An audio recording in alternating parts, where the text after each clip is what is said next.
All right, guys. So in the wake of the protests in Cuba against communism, okay, let's get it straight here, right? The media is gonna try to frame this as, well, they're protesting because there's a lack of vaccines and food shortages, and I'm not saying that stuff doesn't play a part in it, but let's be real, they're protesting communism, okay? And in the wake of this protest against communism, the communists I meant socialists who are low-key communists, right, of America, the AOCs, the Jamal Bowmans, the Cory Bushes, the Rashida Tlaibs, the Ilhan Omars, and Bernie up until recently have been dead silent. Dead silent because they have nothing to say, okay? Because they've told us for the longest time that we want something like Cuba. We want to be like Cuba, right? We want socialized medicine. We want a socialized society, right? They've praised Cuba. Bernie has a long history of praising Cuba, right?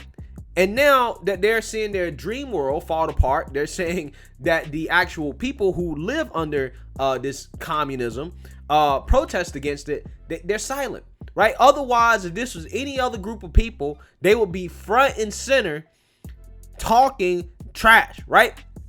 If this was a protest against capitalism, they'd be out here singing the tune of anti-capitalism, right? That's what they'll be doing. But in a situation like this, they're not saying anything because they have nothing to say, right?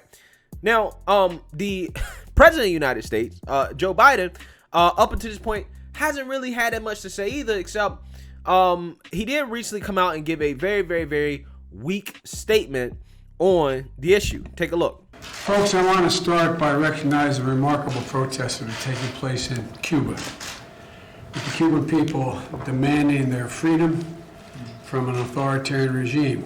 And I don't think we've seen anything like this protest in a long, long time, if quite frankly ever. The United States stands firmly with the people of Cuba as they assert their universal rights, and we call on the government of Cuba to refrain from violence and their attempts to silence the voice of the people of Cuba. Now, the Democrats, the ones that are speaking, are kind of trying to say, well, you know, part of what's going on in Cuba, the reason why is because the U.S. has embargoed the country, right? And they use this as an excuse to say, well, this is why they're revolting. It's because of the U.S. It's our fault, right? They try to blame Trump because Trump tightened restrictions on Cuba after Obama loosened them, right? Obama was trying to kind of, you know, open up relations between the U.S. and Cuba, and Trump was like, nah, okay? He was like, nah, we're not doing this. Listen, here's the thing. We don't do business with communists, okay? We just don't, right? The left is all about cancel culture, right? And the United States, we just don't do business with these type of countries. So Cuba is free to do business with whatever other country they want to do business with around the world, which they are, right? That's what they do. Just a United States embargo is not holding them back. It's not. They can do business all around the world, right? They have tourists coming in from all around the world. Matter of fact, they got the support of one of the largest economies in the world, China, okay? As China is trying to tell us, hey, we want y'all to end the economic sanctions on Cuba, okay? So they got the support of China, right? Another communist country, okay? So it's really just a deflection. And this is kind of in line with what the president of Cuba is saying, the communist president, Miguel Diaz-Canel, is saying. He's basically blaming the U.S. and he's also blaming people like Mia Khalifa.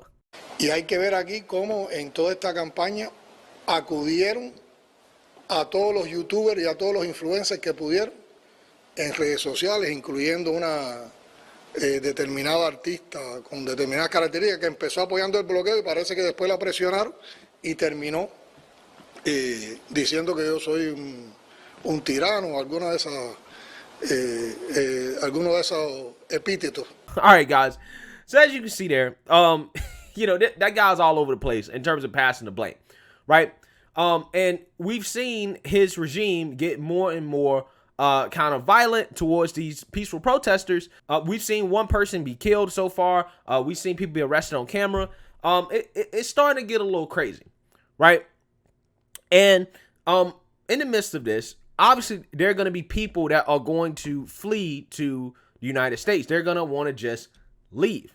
However, in this situation, it seems that the Biden administration is getting really strict on immigration all of a sudden, as the head of the Department of Homeland Security, Alejandro Mayorkas, came out and gave a very, very, very strong statement about Cuban refugees fleeing communism. Take a look.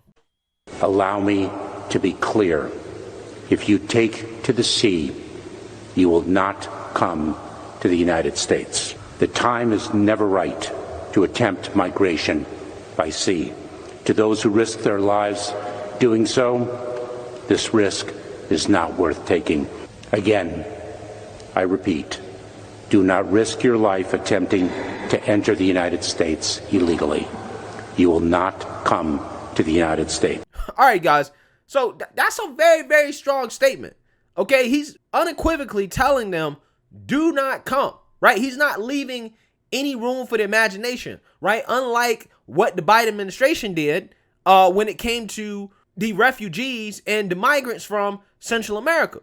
Let's just compare how Alejandro Mayorkas was talking about the immigration crisis, the border crisis, and let's see how he discouraged those people from Central America to come versus how he discouraged people from Cuba and Haiti to come to the United States. Take a look. And that is why we are saying, do not take the dangerous journey now.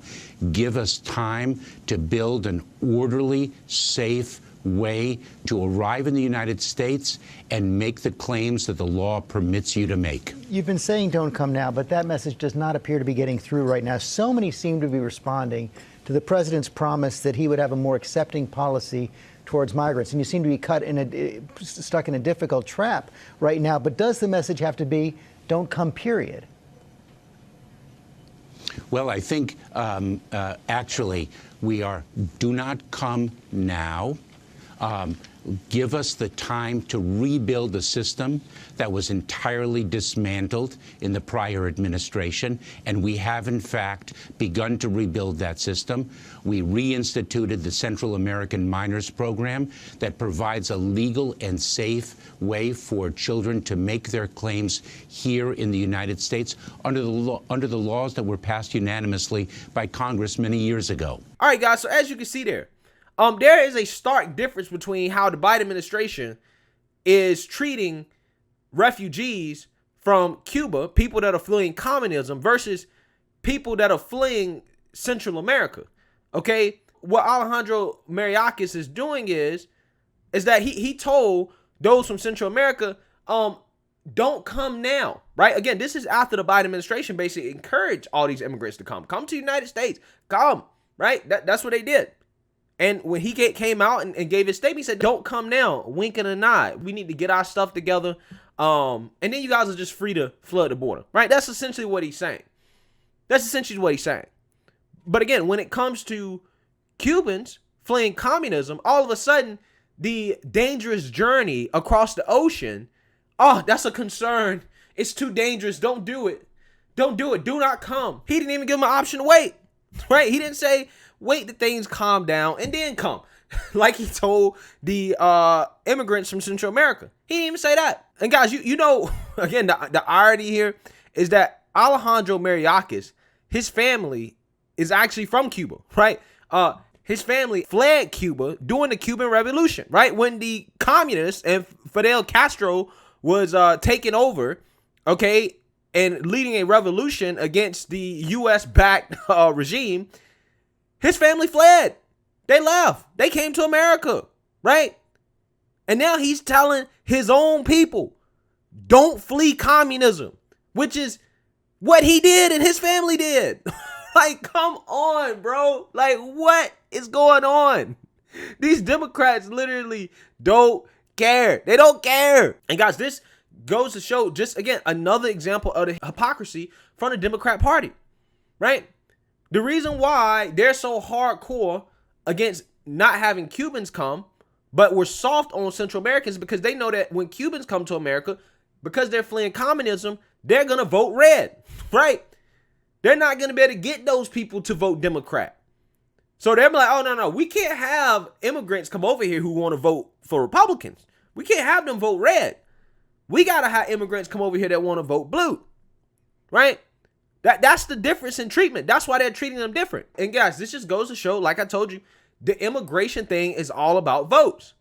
They try to make this out to be some type of right-wing conspiracy theory that, oh, the Democrats, are lax on illegal immigration because they want to expand their voter base. It's not a conspiracy. It's just true, right? That's what they do. That's why they're lax on immigration. They see that as a voter base, people that are going to come in and vote Democrat.